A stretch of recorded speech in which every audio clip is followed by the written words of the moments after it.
총괄은 실무 지원이지 기획 주체가 아니잖아.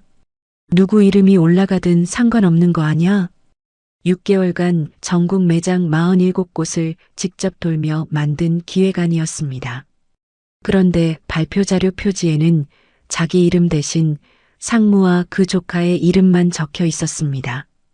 항의하자 돌아온 건 대전지사 자료실 발령장이었습니다. 그는 발령장을 접어서 상무 책상 위에 올려놓고 사직서를 나란히 놓았습니다. 그리고 1년 뒤 그 상무가 5억을 들고 무릎 꿇으러 찾아올 줄은 아무도 몰랐습니다.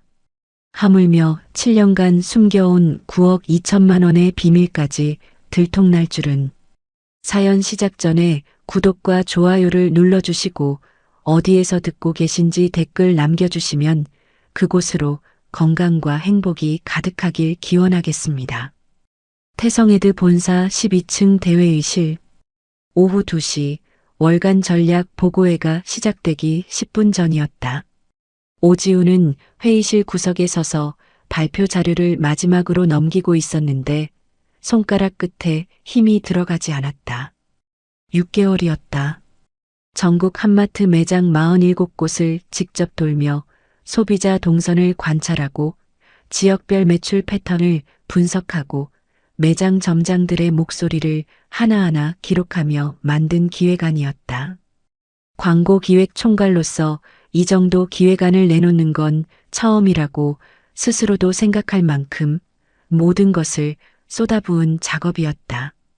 회의실 문이 열리고 임원들이 하나둘 자리를 잡기 시작했다. 회장이 상석에 앉자 좌중이 조용해졌고 천상무가 느긋한 걸음으로 들어와 회장 바로 옆자리에 앉으며 오지훈을 향해 가볍게 턱짓을 했다. 시작하라는 뜻이었다. 오지훈은 노트북을 프로젝터에 연결하고 첫 슬라이드를 띄우려는 순간 손이 멈추었다. 표지가 바뀌어 있었다. 어젯밤까지 기획총괄 오지훈이라고 적혀 있던 자리에 광고1본부 천유택 기획팀 천민수라는 이름이 올라가 있었고 오지훈의 이름은 어디에도 없었다. 천상무님. 오지훈의 목소리가 회의실에 낮게 울렸다. 기획안 표지가 변경되어 있습니다. 이 기획안은 제가 6개월간 현장을 돌며 작성한 건데 확인 부탁드려도 되겠습니까? 천상무는 의자 등받이에 기대 앉은 채 손을 저었다. 오 총괄, 그건 내가 지시한 거야. 이번 한마트 건은 본부 차원의 프로젝트니까 보고 체계를 정리한 거지. 총괄은 실무 지원이지 기획 주체가 아니잖아. 어차피 같은 팀이니까 누구 이름이 올라가든 상관없는 거 아니야? 상관없지 않습니다. 오지훈이 한 발짝 앞으로 나섰을 때 회장의 시선이 그를 향했다. 임원 12명의 눈이 동시에 오지훈에게 쏠렸고 회의실 안의 공기가 딱딱하게 굳었다. 이 기획안의 현장 데이터 47건은 제가 직접 수집했고 소비자 동선 분석과 지역별 객단과 비교표도 전부 제 작업입니다. 작성자 이름이 바뀐 경위를 정식으로 확인 요청드립니다. 천상무의 눈이 가늘어졌다. 입꼬리는 여전히 올라가 있었지만 목소리에서 온기가 빠져 있었다. 오 총괄, 지금 자리가 어딘지 알고 그러는 거야? 회장님 앞이야. 보고 체계에 대해서는 내가 본부장으로서 판단한 거고 기획 내용이 좋으면 된 거 아니야? 팀워크라는 게 그런 거지. 팀워크. 오지훈은 그 단어를 수없이 들어왔다. 3년 전 유통사 리뉴얼 캠페인 때도 작년 식품 브랜드 론칭 때도 천상무는 같은 말을 했고 매번 보고서 맨 위에는 천상무의 이름이 올라갔다. 오지훈은 그때마다 결과물이 좋으면 됐다고 스스로를 달래며 참아왔지만 이번은 달랐다. 6개월 동안 전국을 돌며 매장 점장들 앞에서 고개를 숙이고 새벽 2시까지 데이터를 정리하며 만든 기획안이었다. 참아온 3년치 침묵이 목구멍 끝까지 차올랐다. 회장님, 오지훈이 고개를 돌려 회장을 정면으로 바라보았다. 이 기획안의 실제 작성자는 접니다. 표지의 이름은 제가 작성한 것이 아닙니다. 이 자리에서 이 사실만 분명히 말씀드리겠습니다. 회장의 표정은 움직이지 않았다. 잠깐의 침묵 뒤에 회장이 천상무를 한번 보고 오지훈을 한번 보더니 낮은 목소리로 말했다. 보고는 천상무가 하게. 오 총괄은 자리에 앉아. 그 한마디에 회의실 분위기가 정리되었다. 천상무가 자리에서 일어나 프로젝터 앞으로 걸어가며 기획안을 자기 것처럼 발표하기 시작했고 임원들은 고개를 끄덕이며 받아 적었다.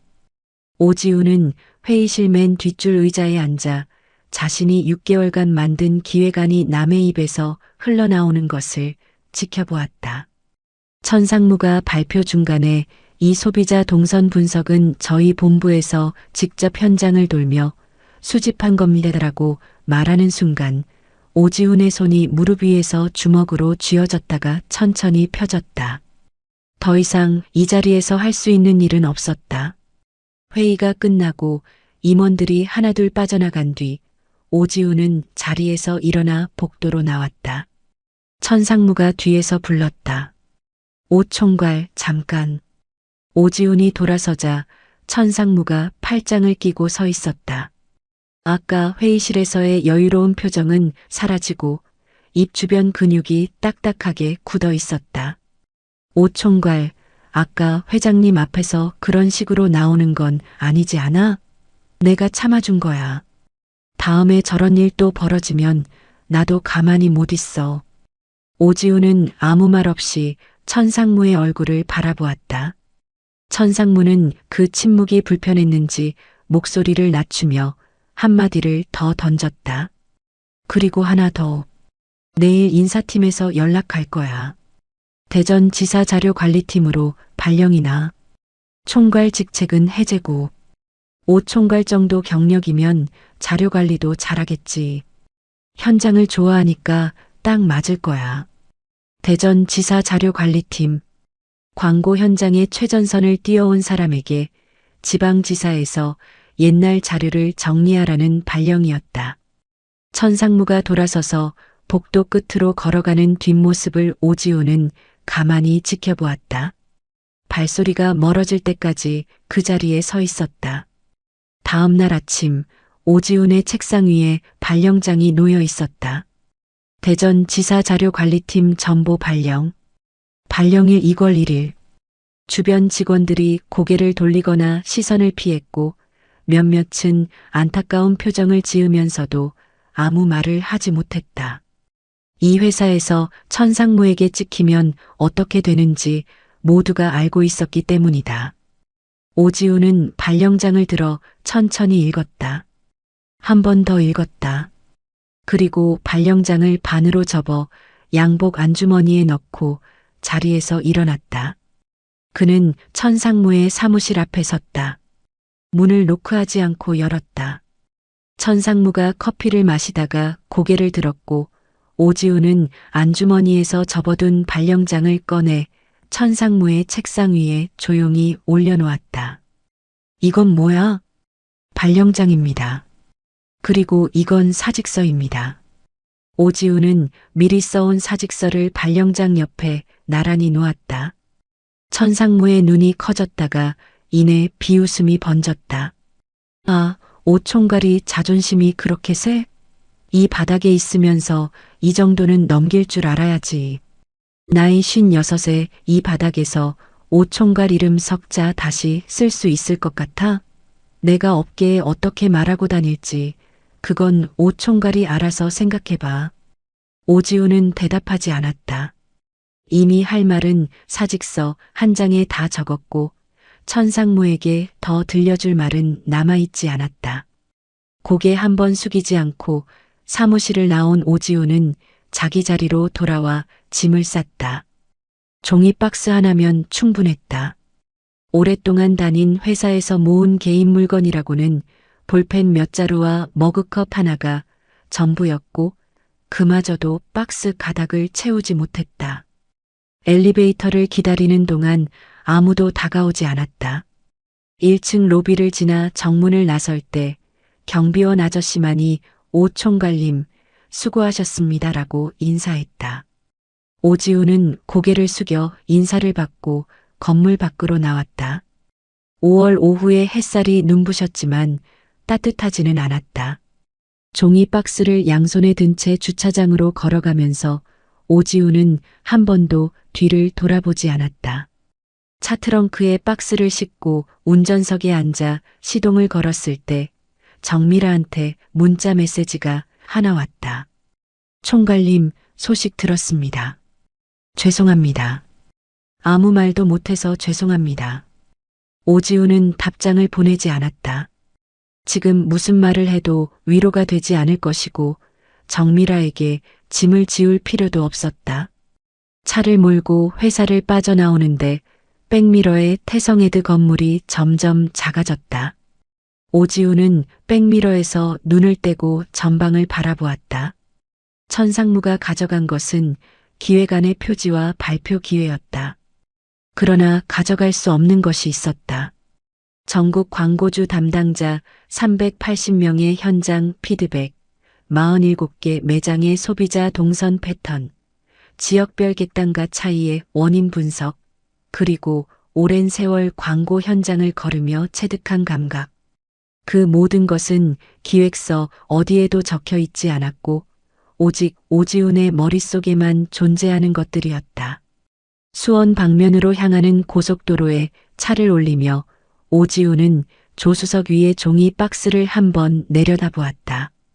박스 안에 볼펜 몇 자루와 머그컵 하나가 달그락거리는 소리만 차 안을 채우고 있었다. 회사에 남긴 것은 많았지만 진짜 가치 있는 것은 전부 가지고 나왔다는 걸 오지훈은 알고 있었다. 태성애들을 나온 지 열흘째 되던 날 오지훈은 수원역 북쪽 출구에서 5분 거리에 있는 낡은 상가 건물 앞에 서 있었다. 1층은 부동산 중개소, 2층은 비어있고 3층에는 학원 간판 걸려 있었으며 4층이 오지훈이 계약한 사무실이었다. 보증금 500만 원에 월세 45만 원. 엘리베이터는 없고 계단만 있는 건물이라 4층까지 올라가면 숨이 찼지만 퇴직금에서 가족 생활비를 빼고 나면 사무실에 쓸 수 있는 돈은 넉넉하지 않았다. 사무실 문을 열면 6평 남짓한 공간에 책상 하나, 의자 2개, 그리고 벽에 걸린 화이트보드가 전부였다. 전 임차인이 두고 간 화이트보드에는 지우다 만 글씨 자국이 얼룩처럼 남아 있었고 창문으로는 수원역 환승센터의 버스 지붕이 내려다 보였다. 오지훈은 책상 위에 노트북을 펼치고 화이트보드에 매직펜으로 4글자를 적었다. 오지훈 크리에이티브 랩. 간판이라고 할 것도 없는 글씨였지만 자기 이름이 맨 위에 올라간 일은 처음이었다. 첫 주는 전화기가 울리지 않았다. 둘째 주도 마찬가지였다. 오지훈은 하루에 2~3번씩 예전 거래처와 업계 지인들에게 연락을 돌렸지만 반응은 싸늘했다. 전화를 받는 사람은 절반도 되지 않았고 받더라도 말을 아꼈다. 오 총괄님, 저도 도와드리고 싶은데 요즘 상황이 좀 그래서요. 지훈아, 미안한데 지금은 좀 어렵다. 나중에 연락할게. 처음에는 단순히 바쁜 거라고 생각했지만 셋째 주에 접어들면서 이유를 알게 되었다. 업계 후배 하나가 조심스럽게 전화를 걸어왔다. 총괄님, 이런 말씀 드려도 될지 모르겠는데 요즘 업계에 총괄님 얘기가 돌고 있어요. 태성에드에서 나오면서 회사 기밀 자료를 빼돌렸다는 소문이요. 천상무가 광고주 모임에서 직접 그런 말을 했다고 하더라고요. 오지훈의 손이 전화기를 쥔 채 멈추었다. 기밀 자료라니. 내가 뭘 빼돌렸다는 거야? 광고주 데이터베이스를 통째로 복사해서 나왔다. 뭐 그런 식으로요. 저는 당연히 안 믿지만 광고주 쪽에서는 조심하자는 분위기예요. 괜히 엮이기 싫으니까요. 전화를 끊고 오지훈은 한참 동안 창밖을 내다보았다. 수원역 환승센터에서 버스가 들어오고 나가는 것을 멍하니 바라보면서 천상무가 퇴사날 했던 말이 떠올랐다. 내가 업계에 어떻게 말하고 다닐지 그건 오총괄이 알아서 생각해봐. 협박이 아니라 예고였던 셈이다. 거래처에서 먼저 연락을 끊고 후배들도 전화를 피하는 이유가 분명해졌다. 천상무는 오지훈의 실력을 빼앗는 것에서 멈추지 않고 다시 일어설 수 있는 발판까지 무너뜨리려 한 것이었다. 분노가 치밀었지만 오지훈은 책상 앞에 다시 앉았다. 지금 천상무에게 전화를 걸어 따져봤자 달라지는 것은 없었다. 소문은 부정할수록 더 퍼지는 법이고 입으로 해명하는 것보다 결과로 보여주는 것이 오지훈이 평생 살아온 방식이었다. 오지훈은 노트북을 열고 빈 문서 파일을 하나 만들었다. 제목은 태성에드가 버린 것들. 머릿속에 쌓아둔 현장 데이터를 하나씩 꺼내기 시작했다. 매장 점장들의 하소연, 광고주 실무자들이 회의 끝나고 복도에서 툭 던진 본심, 캠페인, 집행 후 현장에서 직접 확인한 소비자 반응들. 태성에드에서는 이런 현장 목소리가 기획서에 반영되는 일이 드물었다. 천상무가 현장 목소리는 보고서에 안 넣어도 돼, 숫자만 있으면 된다고 매번 잘라버렸기 때문인데 오지훈은 그때마다 버려진 현장 데이터를 따로 기억해 두었다. 이제 그 버려진 것들이 무기가 될 차례였다. 업종별, 광고주별로 현장 데이터를 분류하기 시작했다.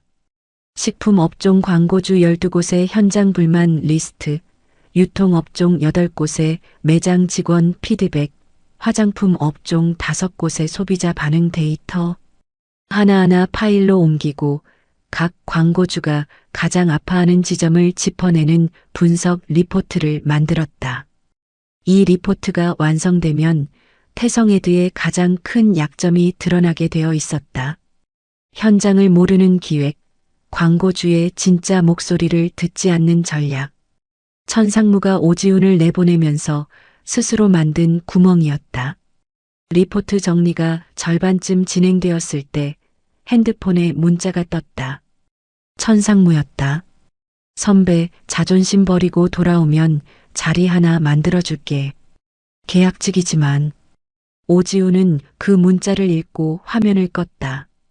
답장을 보내지 않았다. 천상무에게 보낼 답은 문자가 아니라 결과물로 보내야 했다.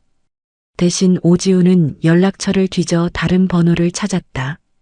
브릿지 커뮤니케이션 전략기획본부 강태영 전무. 10년 전 같은 식품 브랜드 캠페인을 놓고 경쟁 프레젠테이션에서 맞붙었던 사이였다. 그때 오지훈이 이겼지만 강 전무는 경쟁 상대를 깎아내리는 대신 오총괄, 현장 분석은 정말 배울 게 많더라며 악수를 건넨 사람이었다. 업계에서 정정당당하게 싸우는 사람이라는 평판은 10년이 지나도 변하지 않았고 천상무의 소문에 휘둘리지 않을 가능성이 가장 높은 사람이기도 했다. 오지훈은 전화를 걸었다. 3번 울리고 강 전무가 받았다. 오 총괄, 오래간만이네. 소식은 들었어. 강 전무님, 한번 뵐 수 있겠습니까? 제안 하나 들고 가겠습니다. 강 전무는 잠시 뜸을 들이더니 말했다. 소문도 들었어. 근데 나는 그거 안 믿어. 오 총괄이 그럴 사람이 아닌 건 10년 전에 확인했으니까. 다음 주 화요일 오후에 시간 내볼게. 전화를 끊고 오지훈은 화이트보드 앞에 섰다. 오지훈 크리에이티브 랩 아래에 한 줄을 추가했다. 브릿지 커뮤니케이션 강태영 전무 화요일. 6평 사무실의 화이트보드에 적힌 글씨는 2줄에 불과했지만 다시 일어설 수 있는 첫 번째 발판이었다. 창밖으로 해가 기울고 있었다. 수원역 앞거리에 퇴근길 사람들이 쏟아져 나오는 시간이었다. 오지훈은 노트북을 닫지 않은 채 리포트 작업을 이어갔다. 천상무가 퍼뜨린 소문이 업계를 돌고 있는 동안 오지우는 6평 사무실에서 아무도 모르게 무기를 갈고 있었다. 화요일 오후 브릿지 커뮤니케이션 본사 8층 회의실. 오지우는 약속 시간보다 15분 일찍 도착해 로비에서 기다렸다. 강 전무의 비서가 안내한 회의실은 태성에드 대회의실의 절반 크기였지만 창 너머로 한강이 내려다 보이는 깔끔한 공간이었다. 오지우는 노트북을 열어놓고 강 전무를 기다렸다. 문이 열리고 강태영 전무가 들어왔다. 10년 전보다 머리카락이 많이 빠졌지만 악수를 건네는 손의 힘은 여전했다. 강 전무는 자리에 앉자마자 단도직입적으로 물었다. 오 총괄, 상황은 대충 들었어. 근데 솔직하게 물을게. 기밀 유출 건은 사실이야? 사실이 아닙니다. 제가 가지고 나온 건 제 머릿속에 있는 것뿐입니다. 서버 데이터 한 줄 복사한 적 없고 회사 문서 한 장 가져오지 않았습니다. 그럼 천상무가 왜 그런 소문을 돌려? 제가 다시 일어서는 게 불편한 거겠지요. 강 전무는 팔짱을 끼고 오지훈의 얼굴을 잠시 들여다보더니 고개를 끄덕였다. 좋아, 그건 됐고. 제안이 뭔데? 오지훈은 노트북 화면을 강 전무 쪽으로 돌렸다. 화면에는 한마트 리브랜딩 캠페인 경쟁 프레젠테이션 태성에드 전략 예측서라는 제목이 떠 있었다. 한마트 리브랜딩 캠페인, 다음 달에 경쟁 PT 들어가시죠? 강 전무의 눈이 살짝 커졌다. 아직 업계에 공식 발표되지 않은 일정이었다. 그걸 어떻게 알아? 한마트 마케팅 본부장 성향을 압니다. 리브랜딩 프로젝트를 꺼낸 시점과 내부 검토 기간을 역산하면 경쟁 PT는 다음 달 둘째 주가 됩니다. 그리고 태성에드는 반드시 참여합니다. 한마트는 태성에드의 주력 광고주이고 천상무 입장에서 이 건을 놓치면 올해 실적이 끝나기 때문입니다. 강 전무가 의자 등받이에 기대며 말했다. 거기까진 나도 예측할 수 있어. 핵심은 태성에드가 뭘 들고 나오는지지. 오지훈은 화면을 넘겼다. 슬라이드 3장이 나란히 펼쳐졌다. 첫 번째는 태성에드가 제출할 기획안의 방향 예측, 두 번째는 해당 기획안의 데이터 구조와 논리적 허점 분석, 세 번째는 광고주 측 실무진이 던질 질문 예상 리스트였다. 이 기획안은 원래 제가 만든 겁니다. 천상무가 표지만 바꿔서 가져갔고 그대로 들고 나올 겁니다.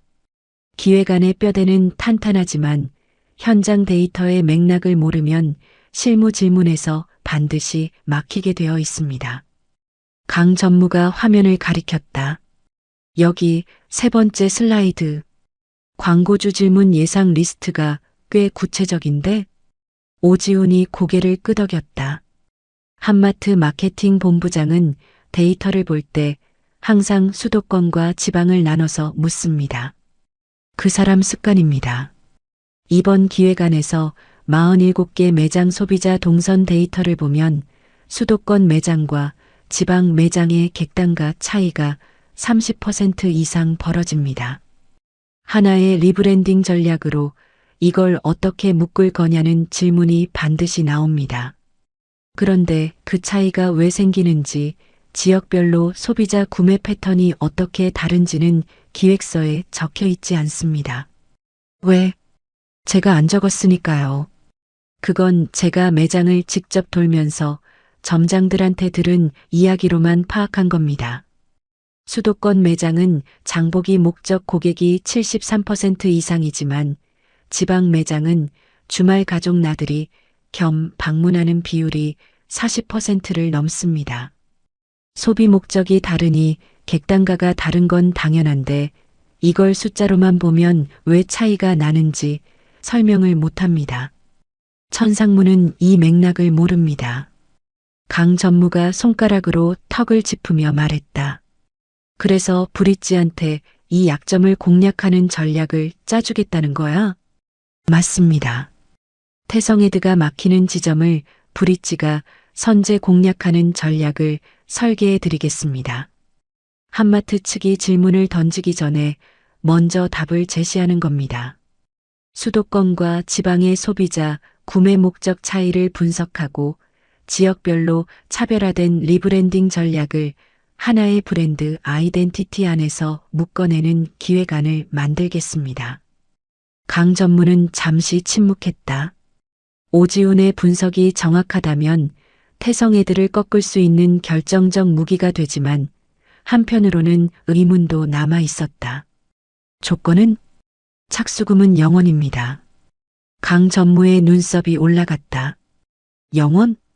수주에 성공하시면 수주에게 3%를 성공 보수로 주십시오. 못 따시면 한 푼도 안 받겠습니다. 강 전무가 의자를 앞으로 당겼다. 오총괄, 그 조건이면 나야 손해볼 게 없지. 근데 오총괄이 왜 이렇게까지 해?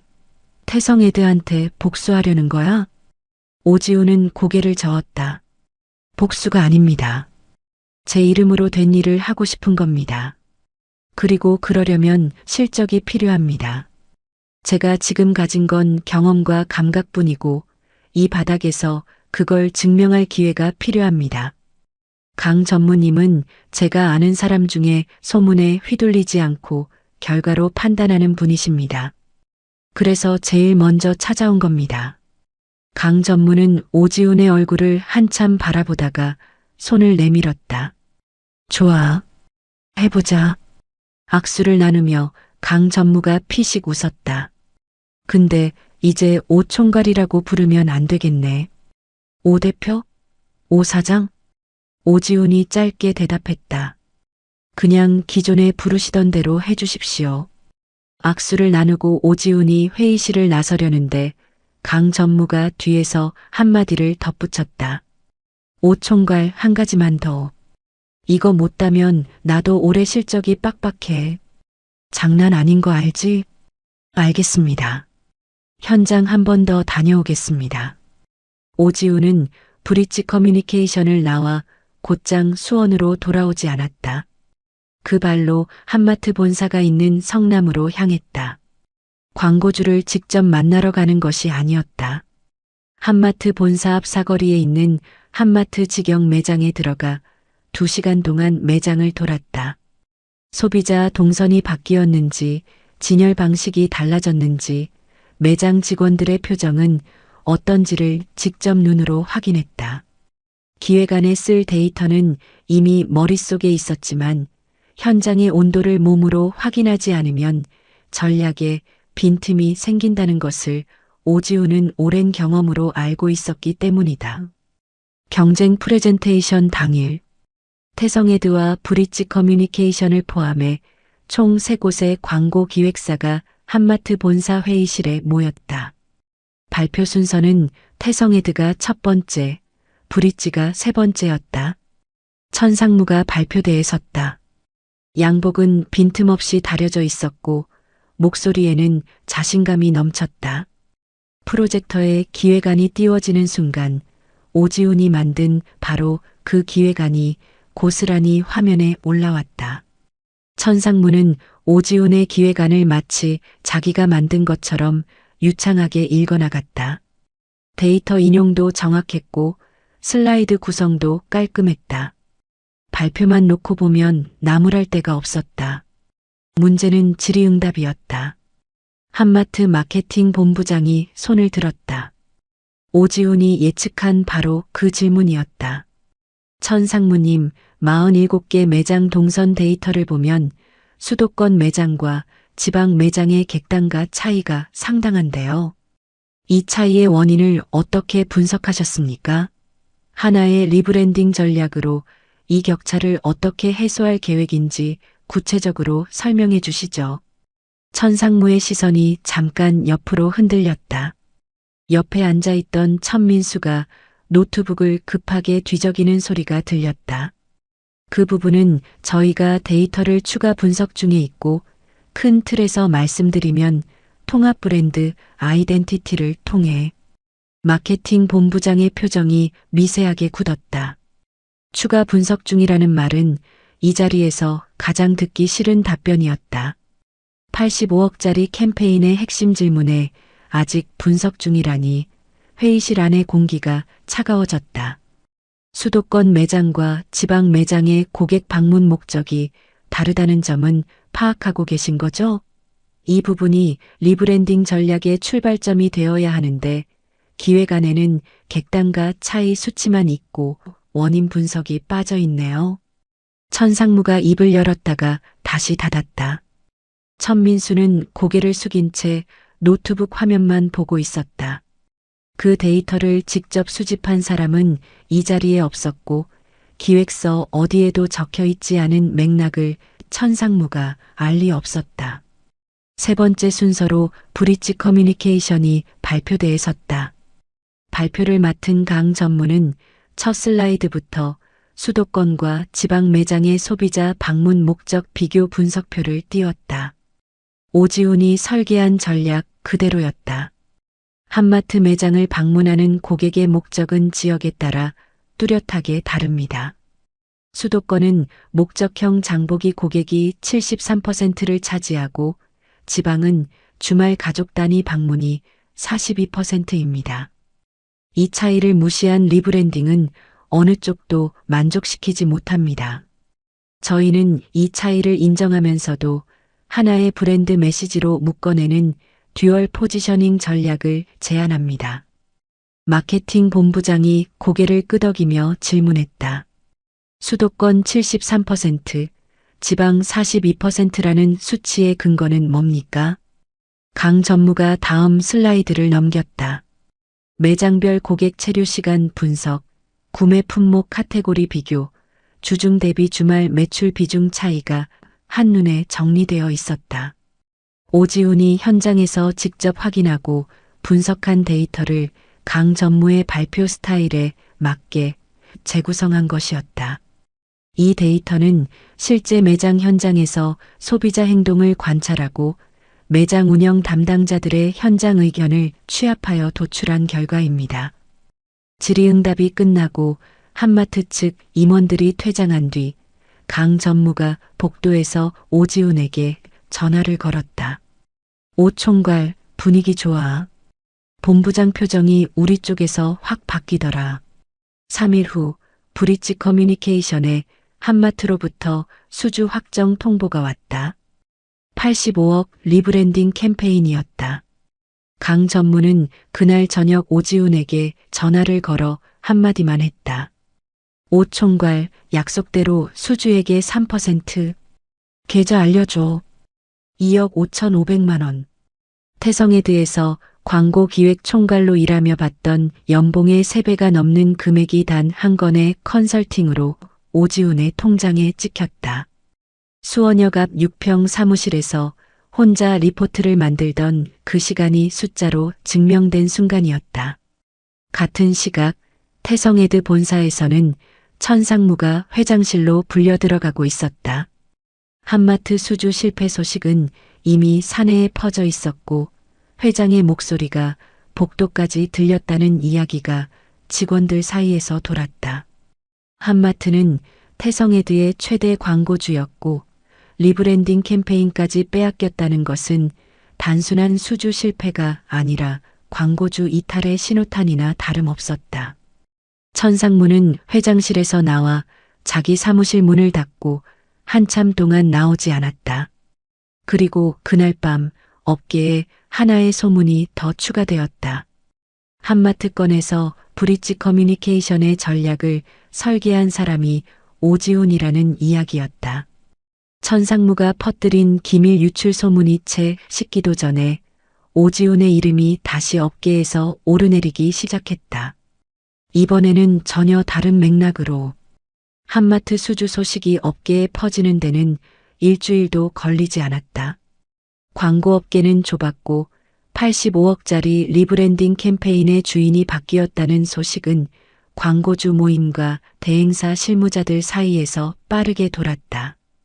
특히 브릿지 커뮤니케이션의 전략을 짠 사람이 태성에드에서 나온 오지훈이라는 이야기가 함께 퍼지면서 불과 한 달 전까지 기밀 유출 소문 때문에 전화를 피하던 사람들의 태도가 달라지기 시작했다.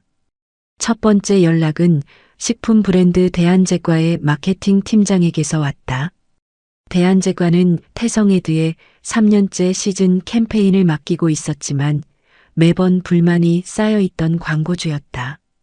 오 총괄님, 저 대한제과 박 팀장입니다. 한마트건 소식 들었습니다. 저희도 올해 추석 캠페인을 앞두고 있는데 한번 뵐 수 있을까요? 솔직히 태성에드 쪽하고 계속 일하기가 좀 그렇습니다. 두 번째 연락은 유통사 프라임마트의 브랜드 매니저였다.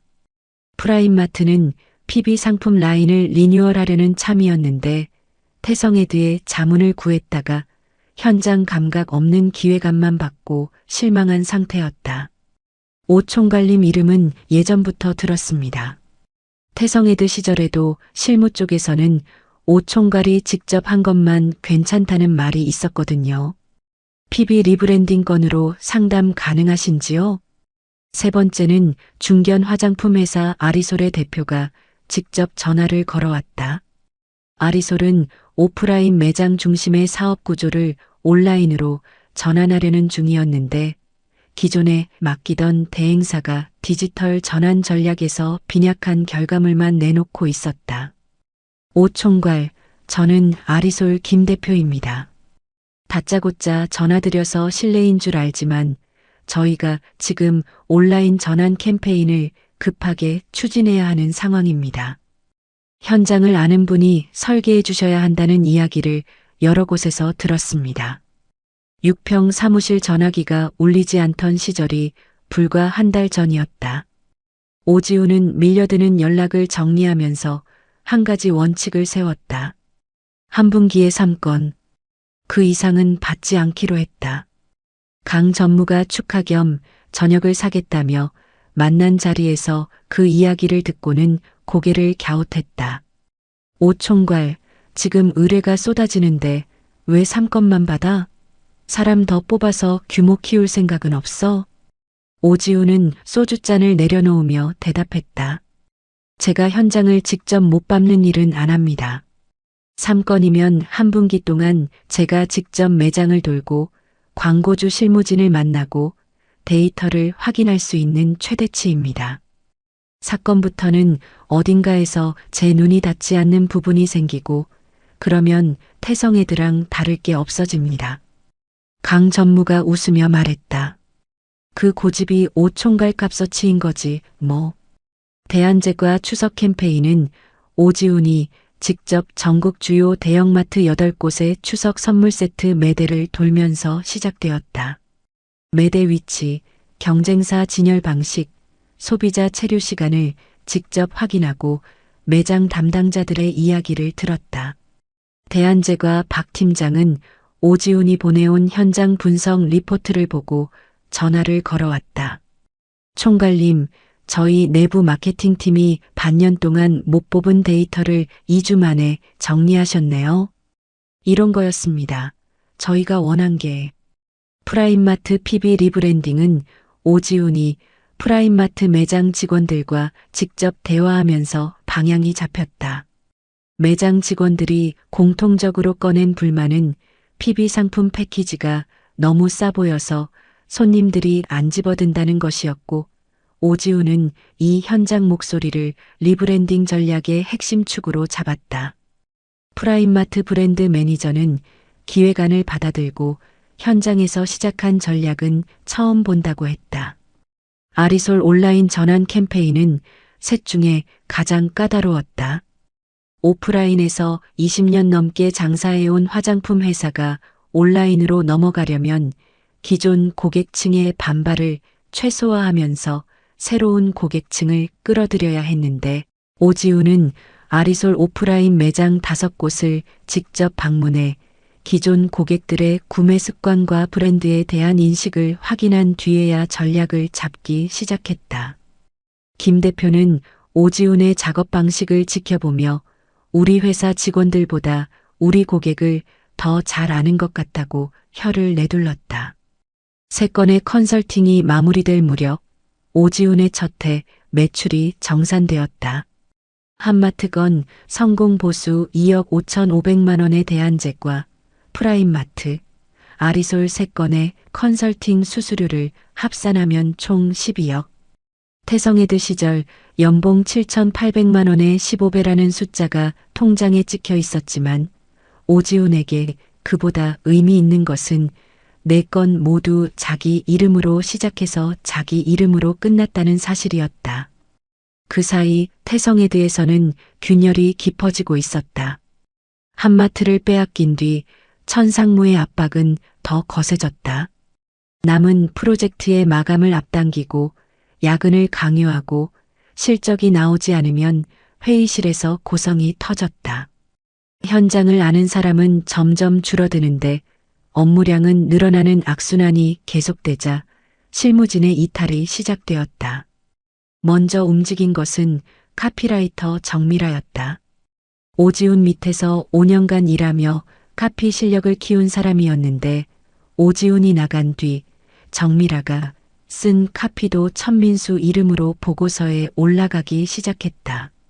참다 사표를 냈고 태성헤드를 나오면서 짐을 싸는 날 정미라는 복도에서 한석주와 마주쳤다. 미라 씨, 진짜 나가? 석주 오빠도 생각 있으면 빨리 결정해. 이 배는 기울고 있어. 미디어 플래너 한석주는 아직 남아 있었지만 매체 예산이 엉뚱한 곳으로 빠지는 걸 눈감아야 하는 상황에 지쳐 있었다. 디지털 마케터 윤재혁도 마찬가지였다. 천상무는 디지털 마케팅 자체를 이해하지 못하면서 보고서만 가져다 자기 실적으로 올렸고 윤재혁은 내가 왜 여기서 이러고 있나라는 생각을 매일 아침 출근길에 했다. 오지훈은 이 상황을 알고 있었지만 먼저 연락하지 않았다. 자기가 먼저 손을 내밀면 태성헤드 인력을 빼간다는 소리를 들을 수 있었고 무엇보다 스스로의 판단으로 나오는 사람이어야 함께 일할 수 있다는 것을 알고 있었기 때문이다. 때가 되면 올 사람은 온다고 생각했다.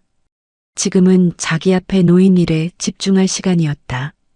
수원역 앞 6평 사무실의 화이트보드에는 이제 글씨가 제법 빼곡해져 있었다. 완료된 프로젝트 목록, 다음 분기 의뢰 대기 리스트, 그리고 맨 위에 처음 적었던 오지훈 크리에이티브 랩이라는 글씨. 이름도 없는 6평짜리 사무실이었지만 업계에서 오지훈의 이름은 더 이상 기밀을 빼돌린 사람이 아니라 직접 찾아가야 하는 사람으로 바뀌어 있었다. 한마트 수주를 빼앗긴 뒤로 태성헤드의 분위기는 눈에 띄게 가라앉았다. 한마트는 태성헤드가 7년간 놓치지 않았던 최대 광고주였고 리브랜딩 캠페인까지 경쟁사에 넘어갔다는 것은 업계에서 태성헤드의 전성기가 끝났다는 신호로 읽혔다. 광고주들의 문의가 줄었고 기존 광고주 중에서도 계약 연장을 미루는 곳이 생기기 시작했다. 천상무는 초조했다. 회장은 분기 실적 보고 때마다 목소리가 높아졌고 한마트 건은 어떻게 된 거야라는 질문 뒤에는 천상무, 요즘 본부에서 뭘 하고 있는 거야라는 압박이 따라붙었다. 천상무는 회장실에서 나올 때마다 넥타이를 고쳐 매면서 입안이 바짝 말라 있었다. 실적 압박보다 더 심각한 문제는 사람이 빠져나가고 있다는 것이었다. 정미라가 먼저 나갔고 그 뒤를 이어 경력 5년차 기획자 한 명이 조용히 사표를 냈다. 남은 실무진은 야근에 지쳐 있었고 새로 들어오는 신입은 현장 경험이 없어서 광고주 미팅에 내보낼 수가 없었다. 천상무가 가장 믿는 천민수는 이름만 기획팀에 올라가 있을 뿐 기획서를 처음부터 써본 적이 없는 사람이었으니 도움이 될 리 없었다. 그런 상황에서 사만식품의 입찰 공고가 떴다. 사만식품은 업계 5위 식품 대기업으로 신제품 자연한끼 런칭 캠페인의 광고 기획사를 선정하는 경쟁 PT를 준비하고 있었다. 수주액 규모는 40억 원대. 한마트만큼 크지는 않았지만 지금 태성에드에 절실하게 필요한 실적이었다. 천상무는 이건을 반드시 따야 했다. 한마트를 잃은 뒤 첫 번째 대형 입찰이었고 이것마저 놓치면 회장의 인내심이 바닥날 것이 분명했다. 문제는 기획안이었다. 현장을 아는 실무진이 빠져나간 상태에서 남은 인력으로는 사만식품이 원하는 수준의 기획안을 새로 만들어낼 여력이 없었다. 천상무는 며칠을 고민하다가 사내 서버를 뒤지기 시작했다. 오지훈이 퇴사하기 전 작업해둔 기획안 파일들이 아직 서버에 남아 있었다. 폴더를 열자 수십 개의 파일이 정리되어 있었고 그 안에서 천상무의 눈에 들어온 것이 하나 있었다. 사만식품 신제품 런칭 캠페인 기획 초안 2년 전 내부 검토용. 오지훈이 2년 전 사만식품 측과 비공식 미팅을 한 뒤 자체적으로 작성해둔 기획 초안이었다. 당시에는 사만식품 측에서 프로젝트를 보류하면서 실제 입찰로 이어지지 않았지만 기획안 자체는 완성도가 높았다. 천상무는 파일을 열어 첫 페이지부터 끝까지 훑어보았다. 시장 분석, 타겟 소비자 프로파일, 캠페인 콘셉트, 매체 전략까지 빈틈없이 짜여 있었다. 천상무의 입에서 웃음이 새어나왔다. 이 정도면 표지만 바꿔서 들고 나가도 충분해 보였다. 민수야, 이거 표지 바꾸고 날짜 수정해서 새로 편집해. 디자인만 깔끔하게 다듬으면 돼. 천민수가 파일을 받아들며 물었다. 삼촌, 이거 2년 전 자료인데 데이터가 좀 오래되지 않았어요? 시장 상황이 바뀌었을 수도 있는데. 데이터가 뭐가 문제야? 식품 시장이 2년 만에 뒤집어지냐? 큰 틀은 다 맞아. 시간 없으니까 이거 그대로 가는 거야. 오지훈이 만든 거니까 기본은 되어 있어. 천민수는 더 이상 반박하지 않았다. 삼촌이 결정하면 따르는 것이 이 회사에서 천민수가 살아남는 방식이었다. 표지의 이름이 바뀌고 날짜가 수정되고 디자인이 새로 입혀진 기획안은 열흘 만에 완성되었다. 겉보기에는 새로 만든 기획안과 구분이 가지 않았다. 경쟁 PT 당일 천상무는 자신감 넘치는 표정으로 사만식품 회의실에 들어섰다. 발표는 매끄러웠다.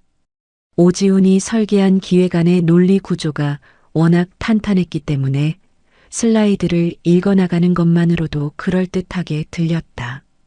사만식품 측 임원들이 고개를 끄덕이는 모습을 보면서 천상무는 속으로 안도했다. 사만식품은 태성애들을 선정했다.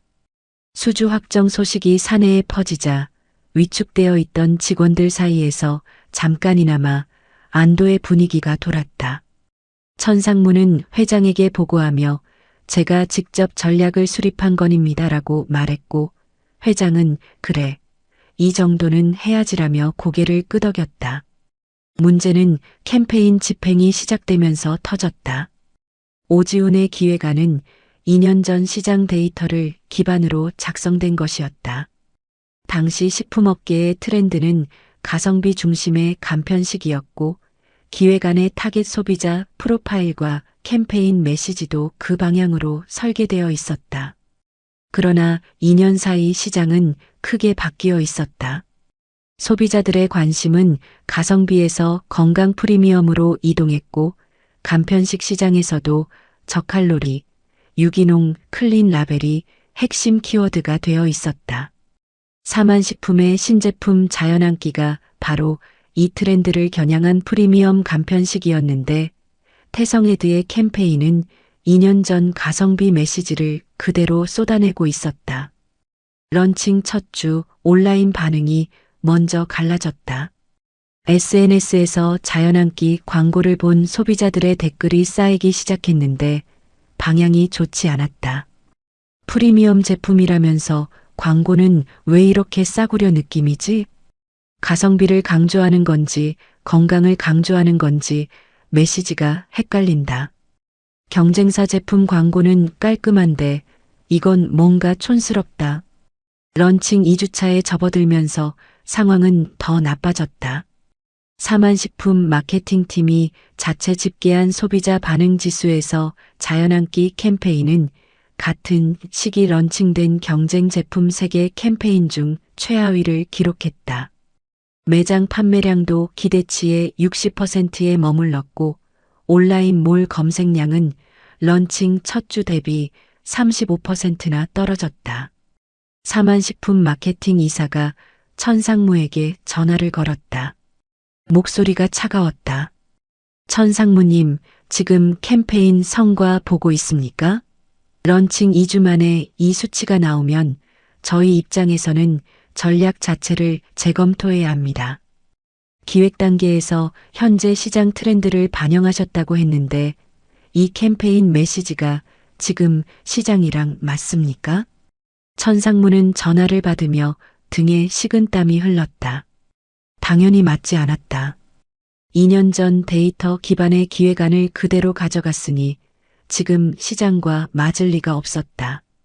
하지만 천상무에게는 수정할 능력이 없었다.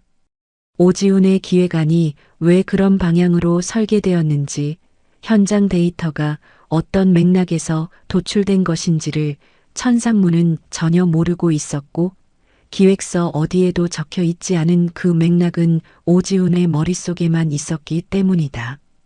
천상무는 남은 실무진을 긴급 소집하여 캠페인 수정을 지시했지만 현장 감각이 없는 팀이 2주 만에 전략 방향을 바꿀 수 있을 리 없었다. 수정안은 어설펐고 사만식품 측은 수정안을 보고 더 실망했다. 런칭 한 달이 지나자 사만식품은 공식적으로 캠페인 중단을 통보했다. 그리고 일주일 뒤 태성에드 앞으로 내용 증명이 날아왔다. 사만식품은 기획안의 시장 분석이 현행 시장 상황과 현저히 괴리되어 있으며 이를 근거로 수립된 캠페인 전략이 제품 런칭에 중대한 손해를 끼쳤다는 이유로 계약 위반에 따른 위약금 18억 원을 청구했다. 태성에드 본사가 발칵 뒤집혔다. 위약금 18억은 태성에드 연간 순이익의 상당 부분을 깎아먹는 금액이었다. 이사회가 긴급 소집되었고 회장은 천상무를 회장실로 불렀다. 회장실 문이 닫히고 10분이 지나자 복도까지 회장의 고성이 들렸다. 이게 지금 기획안이야, 사기야. 2년 전 자료를 그대로 가져갔다는 게 사실이야. 천상무의 변명이 들렸다가 끊겼다가를 반복했고 20분 뒤 회장실에서 나온 천상무의 얼굴은 핏기가 빠져 있었다. 넥타이가 비틀어져 있었지만 고쳐 맬 여유조차 없는 표정이었다. 복도에서 마주친 직원들이 고개를 돌렸고 천상무는 아무에게도 말을 걸지 못한 채 자기 사무실로 들어가 문을 닫았다. 사만식품 위약금 18억. 한마트 이탈. 핵심 실무진 유출. 석 달 사이에 벌어진 일들이 동시에 천상무의 목을 조여오고 있었다. 회장의 마지막 말이 천상무의 귓가에 남아 있었다. 이번 건 수습 못하면 그때는 나도 감싸줄 수 없어. 회장의 처족하라는 방패막이 처음으로 금이 가는 소리가 들렸다. 천상무는 책상 위에 놓인 사만식품 기획안 파일을 내려다보았다. 표지에는 광고일본부 천유택기획팀 천민수라는 이름이 적혀 있었지만 그 안의 내용을 만든 사람은 이제 수원역 앞 6평 사무실에 앉아 있었다. 이 기획안의 문제가 어디서 시작되었는지를 파악하고 사만식품을 설득하여 위약금을 철회시킬 수 있는 사람은 이 업계의 한 명뿐이라는 것을 천상무도 알고 있었다. 천상무는 핸드폰을 꺼내 연락처를 뒤적이다가 오지훈의 번호 위에서 손가락이 멈추었다. 자존심이 발목을 잡았지만 18억이라는 숫자가 자존심보다 무거웠다. 수원역 앞 상가 건물 4층. 오후 3시에 계단을 올라오는 발소리가 들렸다. 엘리베이터가 없는 건물이라 4층까지 올라오면 누구든 숨이 가빠지는데 문 앞에서 한참을 멈춘 뒤에야 노크 소리가 났다. 오지훈이 문을 열자 천상무가 서 있었다. 넥타이는 매고 있었지만 매듭이 느슨했고 양복 어깨에는 주름이 잡혀 있었다. 태성헤드 대회의실에서 팔짱을 끼고 느긋하게 앉아있던 사람과 같은 사람이라고 보기 어려울 만큼 얼굴 위로 피로가 두껍게 내려앉아 있었다. 들어가도 되나? 오지훈은 문을 열어두고 자기 자리로 돌아가 앉았다. 천상무가 사무실 안을 둘러보았다. 책상 하나, 의자 2개, 화이트보드 하나. 6평짜리 공간의 전부였다. 천상무의 입꼬리가 실룩거렸는데 비웃으려는 건지 쓴웃음인지 분간이 되지 않았다. 천상무가 빈 의자에 앉으며 입을 열었다. 오총괄, 우리가 한솥밥 먹은 사이 아니냐? 내가 이런 부탁할 사람이 오총괄밖에 없어서 이렇게 직접 왔어. 오지훈은 아무 말 없이 벽에 걸린 시계를 가리켰다. 천상무의 시선이 시계로 갔다가 다시 오지훈에게로 돌아왔다. 제 자물쇠는 시간당 500만 원이고 10분 단위로 정산합니다. 천상무의 표정이 굳었다. 뭐? 업계 최고 전략 컨설턴트 자물쇠가 시간당 300만 원입니다. 저는 현장 경력 프리미엄을 붙입니다. 지금 3분 지났으니 앉으실 거면 빨리 말씀하십시오. 천상무의 얼굴이 일그러졌다. 입술을 깨물며 한참을 노려보았지만 오지훈의 표정은 바뀌지 않았다. 창문 너머로 수원역 환승센터의 버스 소리가 올라왔고 6평 사무실 안의 침묵이 길어졌다. 천상무가 먼저 입을 열었다. 목소리에서 여유를 꾸미려는 흔적이 남아 있었지만 제대로 되지 않았다. 사만식품 건 알고 있지?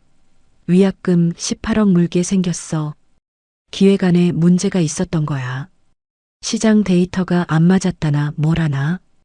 2년 전 제가 쓴 기획 초안을 그대로 가져가셨으니까요. 천상무의 눈이 흔들렸다. 오지훈이 알고 있을 거라 예상은 했지만 이렇게 직접적으로 말할 줄은 몰랐던 모양이었다. 천상무는 시선을 내리깔며 말을 이었다. 그건 시간이 없어서 그랬던 거야. 어쨌든 지금 급한 건 사만식품 측을 설득해서 위약금을 철회시키는 거야. 오총괄이 그 기획안 만든 사람이니까 어디서 문제가 생겼는지 제일 잘 알잖아. 대충 수습 좀 해줘. 우리가 남이냐? 오지훈은 천상무의 얼굴을 가만히 바라보았다. 우리가 남이냐? 성과를 빼앗을 때도, 발령장을 내밀 때도, 업계에 거짓 소문을 퍼뜨릴 때도 천상무는 한 번도 우리라는 말을 쓴 적이 없었다. 그 말이 나오는 건 언제나 자기가 뭔가를 필요로 할 때뿐이었다. 수습 범위에 따라 다릅니다. 사만식품 캠페인을 재설계하고 광고주 측과 협의하여 위약금 철회까지 진행하는 전략 자문이면 총 5억입니다. 5억? 천상무가 의자에서 반쯤 일어섰다. 목소리가 높아졌지만 오지훈은 눈 하나 깜짝하지 않았다. 사만식품이 청구한 위약금이 18억입니다. 5억으로 18억을 막을 수 있으면 상무님 입장에서는 남는 장사 아닙니까? 천상무의 입이 열렸다가 닫혔다. 반박하려 했지만 숫자 앞에서 할 말이 없었다. 18억을 그대로 물면 회사가 흔들리고 회장의 인내심이 끝나는 것은 시간 문제였다. 5억이 아깝다고 버틸 수 있는 상황이 아니었다. 그리고 계약 조건이 하나 더 있습니다. 뭔데? 저는 파견 컨설턴트 자격으로 태성헤드에 들어갑니다. 사만식품건 수습에 필요한 내부 자료 접근 권한을 전부 열어주셔야 합니다. 캠페인 집행 내역, 매체 예산 정산서, 외주업체 계약서 전부 포함입니다. 현장 상황을 정확히 파악하지 못하면 수습 전략을 세울 수 없습니다. 천상무의 눈이 가늘어졌다. 내부 자료 전체 열람이라는 조건이 걸리는 모양이었지만 지금 자료 접근 권한을 놓고 따질 여유가 없다는 것도 천상무 자신이 가장 잘 알고 있었다. 그래, 알았어. 다 열어줄게. 천상무가 이를 악물며 계약서에 도장을 찍었다. 도장을 내려놓는 손이 미세하게 떨리고 있었다. 오지우는 계약서를 접어 서류 봉투에 넣으며 말했다. 내일부터 태성에드에 출근하겠습니다. 작업 공간은 회의실 하나면 됩니다. 천상무는 아무 말 없이 일어서서 문을 열고 나갔다. 계단을 내려가는 발소리가 아까 올라올 때보다 빨랐다. 오지우는 닫힌 문을 바라보며 잠시 가만히 앉아 있었다. 다음 날 아침, 오지우는 태성에드 본사 로비를 다시 밟았다. 사표를 던지고 나온 지 석 달 만이었다. 정문 경비원 아저씨가 오지훈을 알아보고 눈이 커졌다. 오 총괄님? 다시 오신 겁니까? 잠깐 일하러 왔습니다. 방문증을 목에 걸고 엘리베이터를 탔다. 8층에서 내리자 복도에서 마주치는 직원들의 시선이 느껴졌다. 놀란 얼굴, 반가운 얼굴, 어색한 얼굴이 섞여 있었지만 누구도 먼저 말을 걸지 못했다.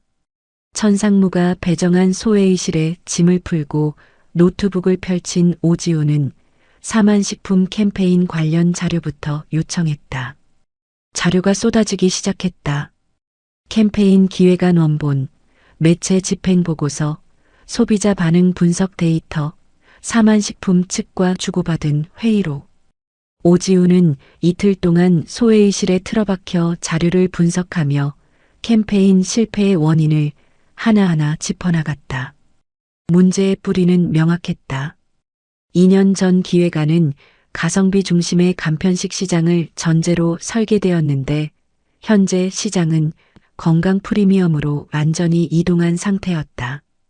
타겟 소비자 프로파일이 어긋나 있으니 캠페인 메시지가 제품과 맞지 않았고 매체 전략도 2년 전 채널 비중을 그대로 따라간 탓에 현재 소비자들이 모여있는 플랫폼을 비껴가고 있었다. 기획안의 뼈대가 틀린 것이 아니라 살을 붙이는 과정에서 현장의 변화를 전혀 반영하지 못한 것이 원인이었다.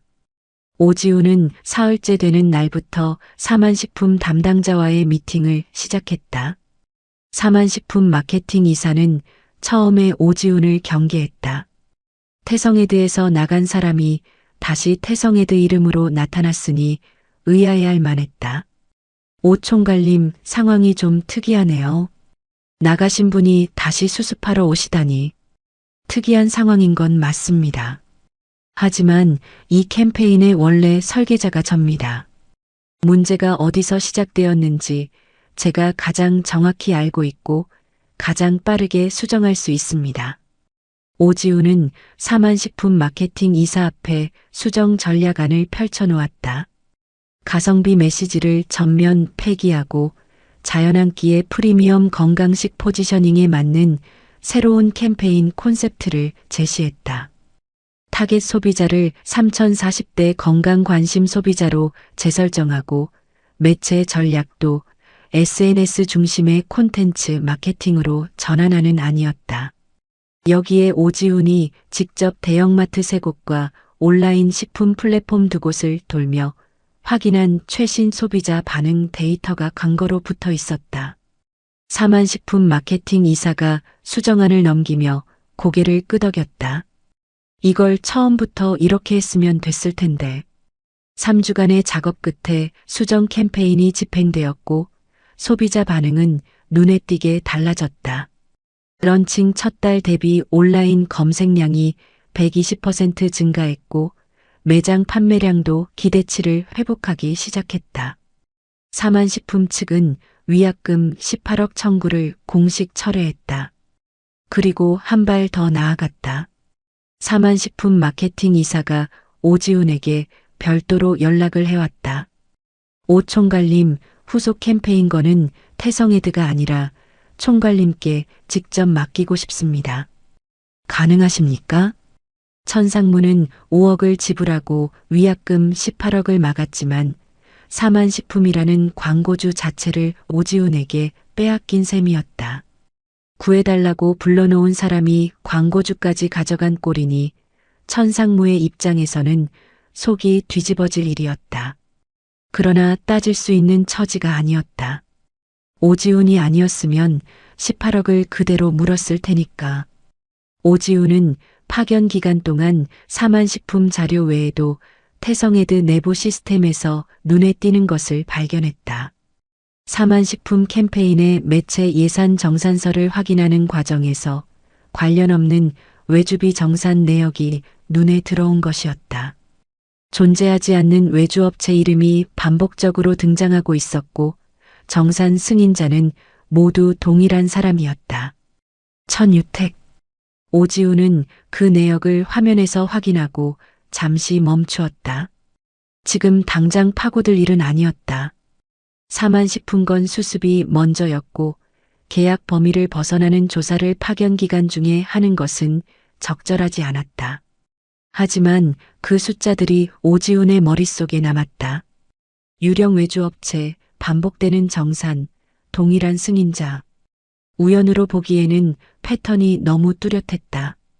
파견 마지막 날, 오지훈은 소회의실을 정리하고 방문증을 반납했다. 로비를 나서는데 경비원 아저씨가 또 인사했다. 오 총괄님, 또 가시는 겁니까? 네, 이번에는 진짜 갑니다. 수원으로 돌아가는 차 안에서 오지훈은 운전대를 잡은 채 생각에 잠겨 있었다.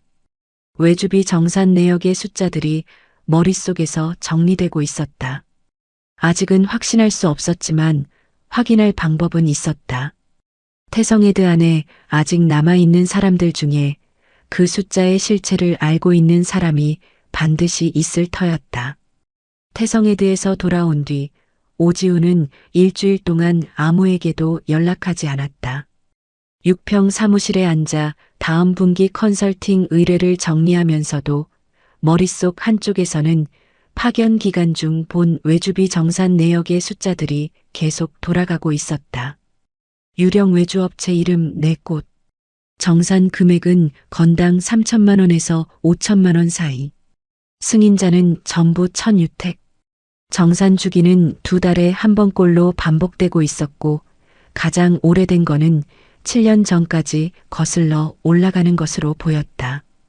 오지훈이 태성에드에서 일하던 시절에도 이 정산이 진행되고 있었다는 뜻이었지만 광고기획 총괄이었던 오지훈의 업무 범위에 외주비 정산 승인은 포함되지 않았기 때문에 눈에 띄지 않았던 것이다. 오지훈은 이 숫자들만으로는 움직일 수 없다는 것을 알고 있었다. 파견 중 화면에서 본 내역은 증거가 아니라 단서에 불과했고 외부인인 오지훈이 태성에드 내부 회계 자료를 직접 확보할 수 있는 경로는 이미 닫혀 있었다. 확인하려면 안에 있는 사람의 도움이 필요했다. 연락은 뜻밖의 방향에서 먼저 왔다. 금요일 저녁 사무실을 나서려는데 핸드폰이 울렸다. 정미라였다. 총괄님, 한번 뵐 수 있을까요? 드릴 말씀이 있습니다. 다음 날 오후 수원역 근처 카페에서 정미라를 만났다. 태성에드를 나온 뒤 한 달 정도 쉬고 있다는 정미라의 얼굴에는 퇴사 후의 해방감과 불안감이 동시에 묻어 있었다. 커피를 시키고 자리에 앉자 정미라가 먼저 입을 열었다. 총괄님, 저 태성에드 나오기 전에 이상한 걸 봤어요. 오지훈은 커피잔을 내려놓고 정미라를 바라보았다. 천상무가 외주 제작비 정산하는 거 저도 원래는 신경 안 썼거든요. 카피라이터가 외주비 정산까지 볼 일은 없으니까요. 그런데 작년에 제가 맡은 프로젝트 하나가 있었는데 외주 디자인 업체를 제가 직접 섭외해서 진행한 건이었어요. 정산 서류를 올렸더니 천상무가 승인을 안 해주더라고요. 대신 자기가 지정한 업체로 바꾸라고 했어요. 어떤 업체였어?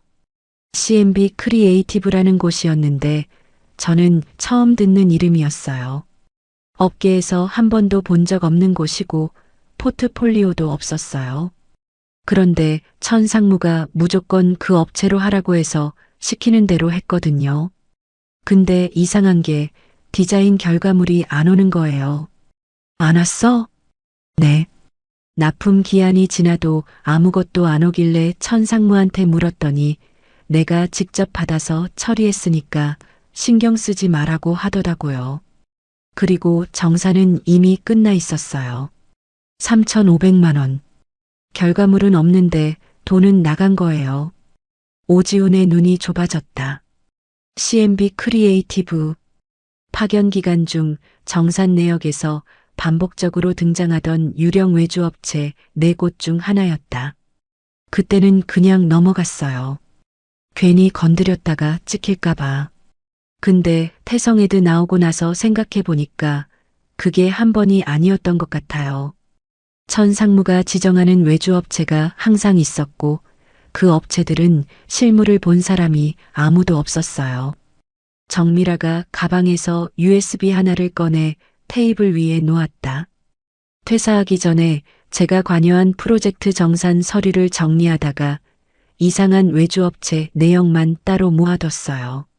3건인데 전부 결과물 없이 정산만 된 건들이에요. 제 업무 범위 안에서 확인할 수 있었던 것만 모은 거라 전체 규모는 모르지만 총괄님이라면 전체 그림을 볼 수 있지 않을까 싶어서요. 오지훈은 USB를 받아들며 물었다. 미라 씨, 이거 나한테 주는 이유가 뭐야? 정미라는 잠시 창밖을 보다가 대답했다. 총괄님 성과만 빼앗긴 게 아니에요. 저도 빼앗겼고 석주 오빠도 재혁이도 다 당했어요. 그런데 우리는 참기만 했잖아요. 총괄님이 나가신 뒤로 천상무가 더 심해졌어요. 막을 사람이 없으니까. 이대로 두면 또 누군가가 똑같이 당해요. 오지훈은 고개를 끄덕였다. 정미라가 건넨 USB 3건은 빙산의 일각이었지만 퍼즐을 맞추기 시작할 수 있는 조각이었다. 사무실로 돌아온 오지훈은 USB를 열어 정미라가 모은 3건의 정산 서류를 확인했다. CMB 크리에이티브 외에 루트 디자인, 플랜 B 미디어라는 이름이 보였다. 파견 기간 중 본 4곳의 유령 외주업체 중 3곳이 겹쳤다. 나머지 한 곳의 이름은 넥스원 커뮤니케이션이었는데 이건 정미라의 업무 범위 밖이라 빠져 있었다. 오지훈은 4곳의 업체명을 사업자 등록번호 조회 사이트에서 검색했다. CMB 크리에이티브와 루트 디자인은 사업자 등록은 되어 있었지만 실제 사업장 주소가 존재하지 않는 페이퍼 컴퍼니였고 플랜 B 미디어는 대표자 이름이 천유택의 천암으로 확인되었다. 넥스원 커뮤니케이션은 등록 자체가 말소된 상태였는데 태성에드 정산 내역에는 말소 이후에도 외주비가 지급된 기록이 남아 있었다. 7년간 4곳의 유령 외주업체를 통해 빠져나간 금액. 오지훈은 정미라의 3건과 파견 중 확인한 내역을 교차 대조하며 전체 규모를 추산했다. 2달에 한 번 건당 3천만 원에서 5천만 원. 7년이면 최소 42건에서 최대 56건. 추산 금액은 9억 원을 넘겼다. 한석주에게 전화를 건 것은 그로부터 이틀 뒤였다. 한석주가 아직 태성에드에 남아있다는 것은 정미라에게 들어 이미 알고 있었다. 석주 씨, 오지훈입니다. 시간 괜찮으면 한번 봅시다. 한석주는 퇴근 후 수원까지 내려와 오지훈을 만났다. 미디어 플래너인 한석주는 매체 예산 집행과 정산 과정을 직접 다루는 사람이었기 때문에 외주비 흐름을 오지훈보다 더 가까이에서 보고 있었다. 총괄님이 계실 때도 이상하다고 생각은 했어요. 매체 예산에서 외주비로 빠지는 금액이 프로젝트 규모에 비해 항상 좀 많았거든요. 그런데 정산 승인이 전부 천상무 선에서 끝나니까 제가 건드릴 수 있는 영역이 아니었어요. 한석주는 자기가 확인할 수 있는 범위 내에서 매체 예산 정산 내역 중 외주비로 분류된 항목들을 정리해 오지훈에게 넘겼다. 정미라의 자료와 합치자 유령 외주업체 4곳의 정산 내역이 거의 완전하게 맞춰졌다. 7년간 총액 9억 2천만 원.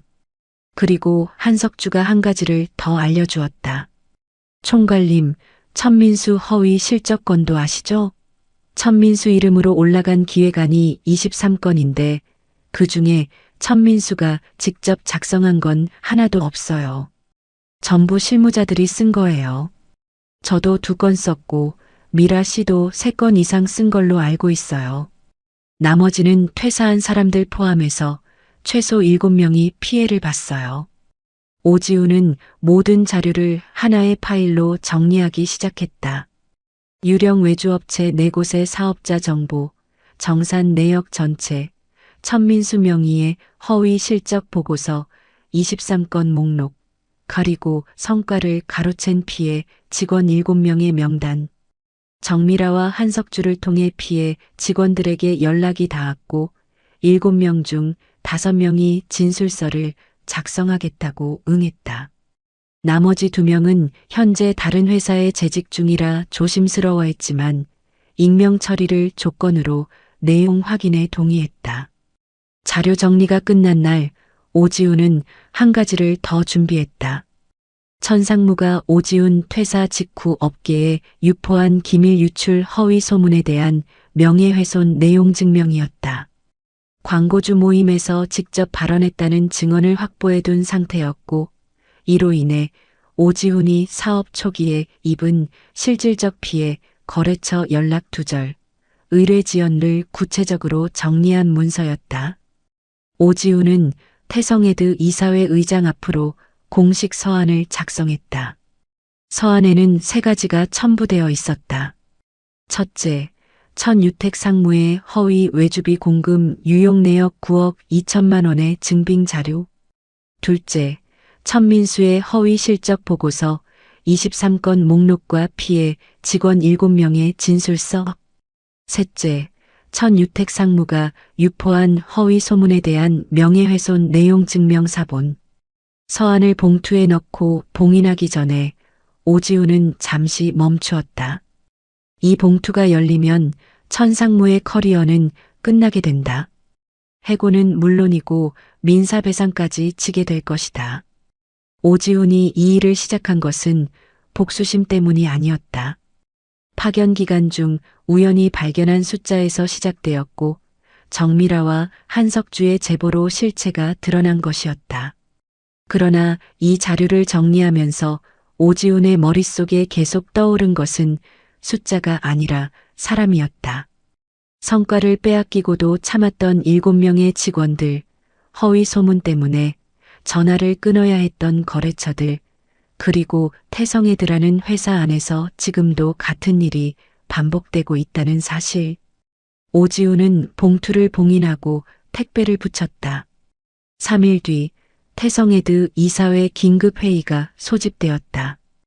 회장은 오지훈의 서한과 첨부 자료를 검토한 뒤 외부 회계 감사를 의뢰했고 감사 결과 유령 외주업체 4곳을 통한 공금 유용 9억 2천만 원이 사실로 확인되었다. 이사회는 만장일치로 천유택 상무의 즉시 해고를 결의했으며 회사가 입은 손해에 대한 민사배상 청구와 함께 수사기관 고발을 결정했다. 천민수도 허위 실적 보고서에 공동 책임을 물어 함께 해고되었다. 해고 통보를 받은 천상무가 이사회 회의실에서 뛰쳐나오며 고함을 질렀다. 복도에 있던 직원들이 일제히 고개를 돌렸다. 오지훈이 나를 이렇게 만들었어. 그 자식이 다 꾸민 거야. 아무도 대답하지 않았다.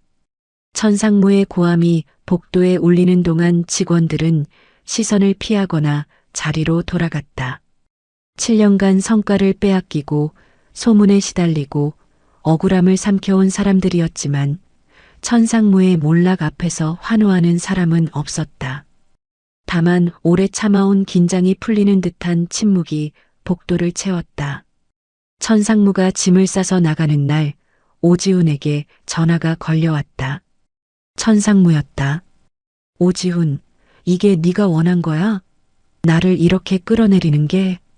오지훈은 잠시 침묵하다가 입을 열었다. 아닙니다. 저는 상무님을 끌어내리려고 한 게 아닙니다. 남의 성과를 빼앗으면 실력이 붙는 줄 아셨던 거, 없는 회사에 돈을 보내면 안 들킬 줄 아셨던 거, 거짓말을 퍼뜨리면 사람이 안 일어설 줄 아셨던 거. 그게 상무님을 만든 겁니다. 저는 그냥 사실을 정리해서 보냈을 뿐입니다. 전화가 끊겼다. 오지우는 핸드폰을 내려놓고 창밖을 바라보았다. 수원역 앞거리에 저녁 노을이 내리고 있었다. 후련하다는 감정보다는 오래 짊어지고 있던 무게가 내려앉는 것 같은 느낌이 가슴 안에 남아 있었다. 천상무가 쫓겨난 뒤 태성에드에는 한동안 조용한 혼란이 이어졌다. 회장은 외부에서 새 본부장을 영입했고 내부 감사팀이 신설되었으며 외주비 정산 체계가 전면 개편되었다. 그러나 빠져나간 사람은 돌아오지 않았다.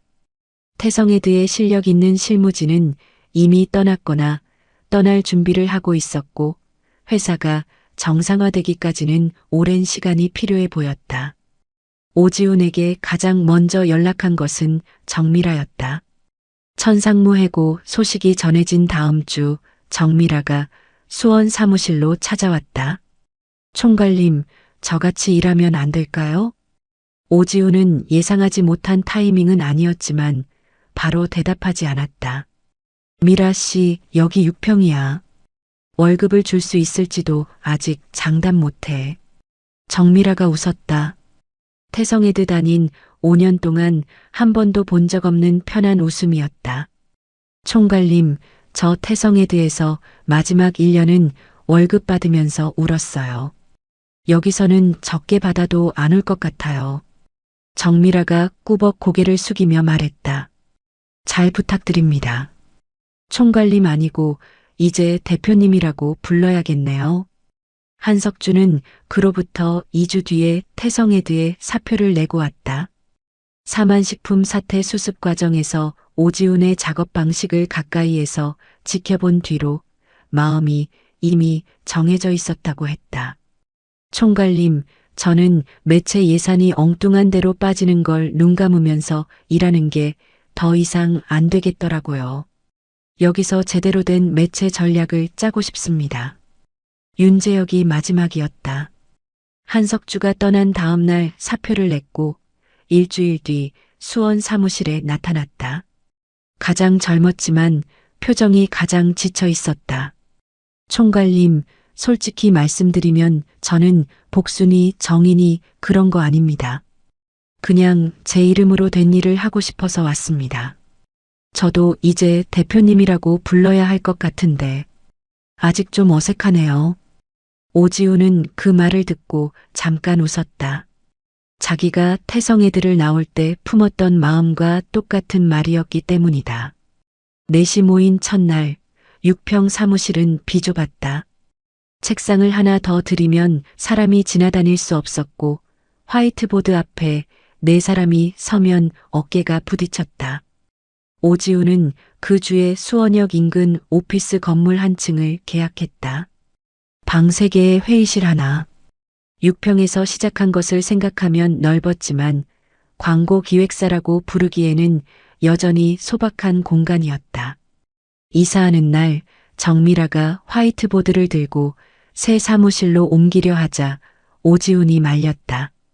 그건 나도. 새 거 사자. 이거 대표님이 처음 오지훈 크리에이티브 랩 쓴 거잖아요. 가져가야죠. 결국 낡은 화이트보드는 새 사무실 회의실 벽에 걸렸다. 누군가 지운 자국 위에 오지훈이 매직펜으로 쓴 오지훈 크리에이티브 랩이라는 글씨가 아직 남아 있었다. 새 사무실에서 자리를 잡는 사이 업계에서는 오지훈 크리에이티브 랩의 존재가 조금씩 알려지고 있었다. 한마트 건, 사만식품 건, 그리고 대한제과 프라임마트 아리솔 3건의 컨설팅이 광고주들 사이에서 입소문을 타면서 태성에드에서 나온 오지훈이 팀을 꾸렸다는 소식이 자연스럽게 퍼졌다. 의뢰 전화는 꾸준히 들어왔지만 오지훈의 원칙은 바뀌지 않았다. 한 분기 3건, 4시 되었으니 사건으로 늘리자는 한석주의 제안에도 오지훈은 고개를 저었다. 사람이 늘었다고 일을 늘리는 게 아니야. 4명 전부 현장에 나갈 수 있는 일만 받는 거지. 책상에 앉아서 기획서만 쓰는 순간 우리도 태성 애들랑 다를 게 없어. 강 전무가 축하 겸 새 사무실에 화분을 들고 찾아왔다. 사무실을 둘러보던 강 전무가 회의실 벽에 걸린 액자 하나를 발견하고 발걸음을 멈추었다. 이거 뭐야? 액자 안에는 기획안 표지 한 장이 들어 있었다. 한마트 리브랜딩 캠페인 기획안. 그리고 그 아래에 기획 총괄 오지훈이라는 이름. 태성애드 대회의실에서 천상무가 표지를 바꿔치기 하기 전 오지훈이 원래 작성했던 기획안의 첫 페이지였다. 오지훈이 퇴사 전 자기 노트북에 저장해 두었던 원본 파일을 출력한 것이었다. 그 기획안이 시작이었으니까 잊지 않으려고 걸어뒀어. 강 전무가 고개를 끄덕이며 웃었다. 오 총괄, 그 기획안 덕분에 나도 한마트 85억 먹었잖아. 고맙긴 한데 이거 보고 있으면 좀 무섭다. 다음에는 우리 편에서 일해주는 거지? 그건 매 분기 3% 보시면서 판단하십시오. 강 전무가 웃으며 돌아간 뒤 오지훈은 회의실에 혼자 남아 액자를 바라보았다. 기획안 표지에 오지훈이라는 세 글자는 인쇄체여서 특별할 것이 없었지만 그 이름이 자기 자리를 찾기까지 걸린 시간을 생각하면 가벼운 글씨는 아니었다. 다음 날 아침 새 프로젝트 브리핑이 잡혀 있었다. 중견 아웃도어 브랜드의 리포지셔닝 캠페인이었다. 회의실에 정미라, 한석주, 윤재혁이 모여 앉았고 오지훈이 브리핑 자료를 펼치며 입을 열었다. 이 브랜드 작년까지 40대 남성 타겟이었는데 올해부터 2030 여성층으로 확장하려고 해. 본사 마케팅팀은 SNS 중심 전략을 원하는데 내가 보기에 이 브랜드의 강점은 오프라인 매장 경험이야. 온라인만 밀면 기존 고객층이 이탈할 수 있어. 윤재혁이 손을 들었다. 대표님, 그러면 오프라인 매장 쪽 데이터를 먼저 확인해야 하지 않을까요? 매장별 고객 연령대 비중이랑 체류 시간을 보면 방향이 나올 것 같은데요. 오지훈이 고개를 끄덕였다. 맞아. 그래서 이번 주 안에 수도권 매장 3곳을 직접 돌아볼 거야. 재혁이는 온라인 쪽 데이터 분석 먼저 잡아놓고 석주 씨는 매체 예산 시뮬레이션 준비해줘. 미라 씨는 기존 캠페인 카피 톤 분석부터. 정미라가 노트에 적으며 물었다. 대표님, 매장은 혼자 가실 거예요? 아니, 미라 씨도 같이 가. 카피 방향은 현장에서 잡는 게 빨라. 4사람이 각자의 역할을 확인하고 자리에서 일어서려는데 오지훈이 마지막으로 한마디를 던졌다. 자, 현장부터 갑시다. 회의실을 나서는 4사람의 발걸음이 가벼웠다. 수원역 인근 오피스 한 층짜리 부티크 에이전시. 직원도 4분이었지만 이 안에서 만들어지는 기획안의 첫 페이지에는 누구의 이름도 빼앗기지 않는다는 것을 4사람 모두 알고 있었다. 창문 너머로 오전 햇살이 회의실 안을 채우고 있었다. 벽에 걸린 액자 속 기획안 표지 위에 오지훈이라는 이름에도 빛이 닿아 있었다. 오지훈이 태성애들을 나오던 날 그의 손에는 종이 박스 하나뿐이었습니다. 볼펜 몇 자루와 머그컵 하나. 그게 전부였습니다. 하지만 천상무가 가져갈 수 없었던 것이 있었습니다. 현장을 걸으며 쌓아온 감각, 광고주의 진짜 목소리를 들을 줄 아는 귀, 그리고 자기 이름으로 된 일을 하겠다는 한 가지 고집. 그것만으로 6평 사무실에서 다시 시작했고 결국 자기 자리를 되찾았습니다. 남의 성과를 빼앗으면 실력이 붙는 줄 아는 사람들이 있습니다. 거짓말을 퍼뜨리면 상대가 일어서지 못할 거라 믿는 사람들도 있습니다. 그러나 진짜 실력은 빼앗을 수 없고 현장에서 쌓은 경험은 표지를 바꾼다고 사라지지 않습니다.